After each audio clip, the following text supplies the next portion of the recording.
कितने बच्चे हैं मेरे स्कूल में?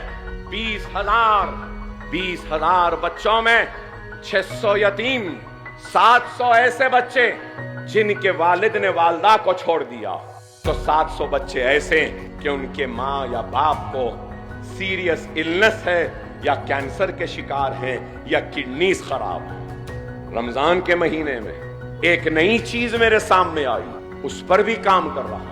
मैंने अपने स्कूल के सारे यतीम बच्चों को बुलाया, उन सबको ईद के नए कपड़े दिए, लिफाफे में ईदी दी और उस यतीम के सर पर हाथ रखा और सबको रवाना किया खुशियों के साथ। और फिर एक 50-100 बच्चे खड़े थे, तो मुझे गुस्सा आया कि मैं यतीमों को बुलाया था, ये दूसरे कौन हैं? और गुस्से में गया और चीख कर कहा, यतीमों को बुलाया था, अगर इसमें कोई यतीम है जिसका बाप मर गया है तो हाथ उठाए। तो सिर्फ 2 उठाए 50 में से। मैंने कहा चलो 2 इधर आ जाओ, बाकी लोग क्यों खड़े हैं? मैंने तो नहीं बुलाया था ना। तो उसमें से 2 लड़कियां मेरे गुस्से को देखकर रोने लगी। मैंने पूछा क्यों रो रहे हो? तो 2 लड़कियां रोते रोते कहने लगी, अकबर भाई हमारा बाप जिंदा है लेकिन 12 साल हो गए, हमारे बाप ने हमारा पुरसाने हाल नहीं जाना, 12 साल हुए हमने उनको नहीं देखा, उसने हमको नहीं देखा, हमारे पास ईद के लिए कपड़े नहीं है, कोई नहीं है, हमारी माँ घरों में बर्तन मांजती है, हम यतीम नहीं हैं लेकिन यतीमों जैसी जिंदगी गुजार रहे हैं। मैं आगे बढ़कर उन रोती हुई बच्चियों को अपने गले लगा लिया और कहने लगा, बेटी मुझे माफ कर दो, मेरे गुस्से को माफ कर दो, तुम फिक्र न करो, तुम्हारा बाप अकबरुद्दीन ओवैसी की शक्ल में जिंदा है। और उन सब को भी बुलाया, उनको भी दिया।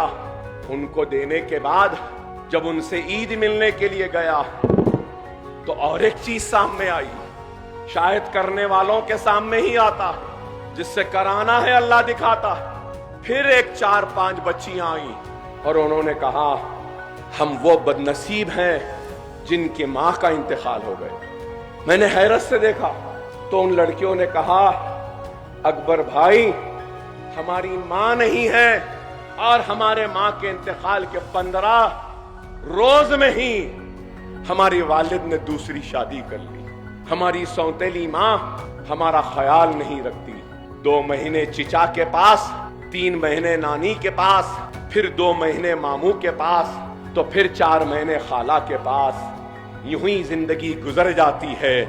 आपकी मेहरबानी कि हमको फ्री तालीम मिल रही है, लेकिन अकबर भाई हम घर के नौकरों से बदतर जिंदगी गुजार रहे हैं। सारा घर का काम करवाते हैं, पोछा मारने लगाते हैं, झाड़ू मारने लगाते हैं, हर लम्हे पर हमको हमारी माँ याद आती है। तो मैंने उसी वक्त उन बच्चियों के सर पर हाथ रखकर यह फैसला किया कि ऐसे बच्चियां और ऐसे बच्चे जितने हैं जिनकी माँ का इंतकाल हुआ है और उनका बाप शादी कर लिया, ये बच्चे घरों में काम कर रहे हैं, इनके रहने का, खाने का इंतजाम मैं करूंगा और एक इमारत बना रहा हूं जहां ऐसे बच्चों की परवरिश हो।